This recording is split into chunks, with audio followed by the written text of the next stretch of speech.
Hello po sa inyong lahat mga ka-crypto. Ako po si Pinoy Crypto Trader at sa video na ito ay atin pong pag-uusapan ang tungkol sa balitang ito kung saan si Ginoong Elon Musk ay nakakaharap ng backlash mula sa mga Telegram players kung saan sila po ay nagdidemand ng answer or kasagutan tungkol po yan sa naganap na X or magaganap po ngayong X Impar airdrop.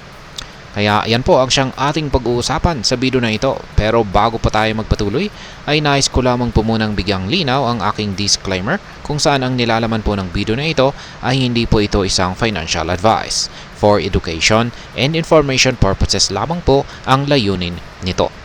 Ngayon ay ano nga ba ang issue dito kung bakit ang mga players, Telegram players ng X Impar ay nagdi-demand ng kasagutan mula kay Ginoong Elon Musk.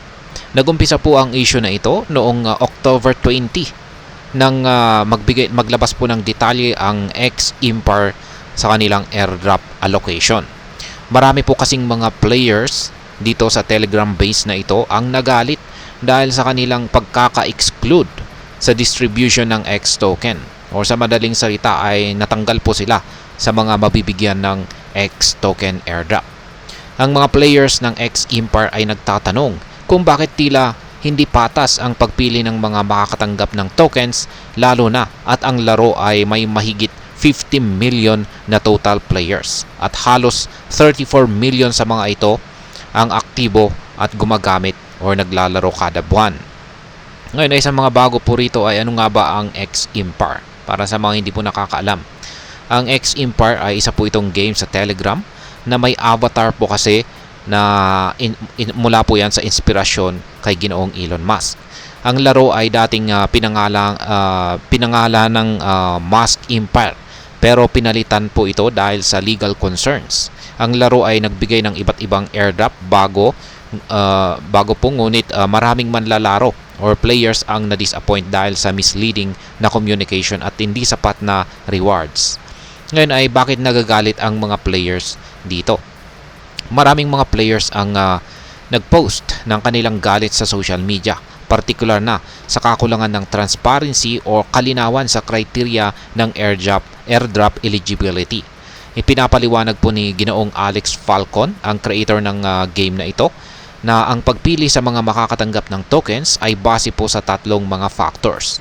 Ito po ay ang active friends, profit per hour, at ang quest completion. Ngunit hindi sapat ang paliwanag na ito para sa maraming players na sa tingin nila ay hindi patas ang sistema. Ngayon ay paano tumugon si Ginong Alex Falcon? Ayan, sinabi po ni Ginoong Falcon na ang primary criteria para sa token distribution ay ang active friends. Kailangan daw na merong active na friends ang isang player. Kaya pinuna ng marami na hindi ito angkop na basihan dahil maraming players ang na-exclude kahit na aktibo sila sa game. Ayan. Kaya may mga nag-tweet na meron pang nag-tweet na scam ang project at ginagamit lamang ang pangalan ni Ginoong Elon Musk para makapang-akit ng mga players. Ngayon ay bakit naman tahimik si Ginoong Elon Musk? Kahit maraming tinatanong kay Ginoong Elon Musk sa X tungkol sa issue na ito, ay nananatiling tahimik po siya. Kawalan po ng tugon ni Musk ay nagpapalala sa pakiramdam ng mga players na hindi sila pinakikinggan. Ayan. Pero nais ko lamang ulitin or linawin na si Ginoong Elon Musk ay wala po siyang kaugnayan sa larong ito. Ayan, sa larong X Empire na ito. Parang ginamit lamang po siya bilang inspirasyon. Ngayon ay ano ang planong gawin ng developers? Ang developers ng X Impar ay nagsabi na may future utility ang X token sa mga upcoming applications gaya po ng newsfeed at sleeping tracking app. Sinabi rin nila na magkakaroon daw ng mas maraming tokens para sa ibang bagong Telegram games na nagbibigay po ng kaunting pag-asa sa mga players na hindi nakatanggap ng tokens sa recent airdrop.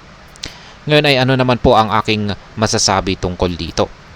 Sa kabila ng malinaw na frustration or dismayadong mga players, ang sitwasyong ito ay nagpapakita po kung gaano kahalaga ang transparency at tamang komunikasyon sa kahit anong laro o project.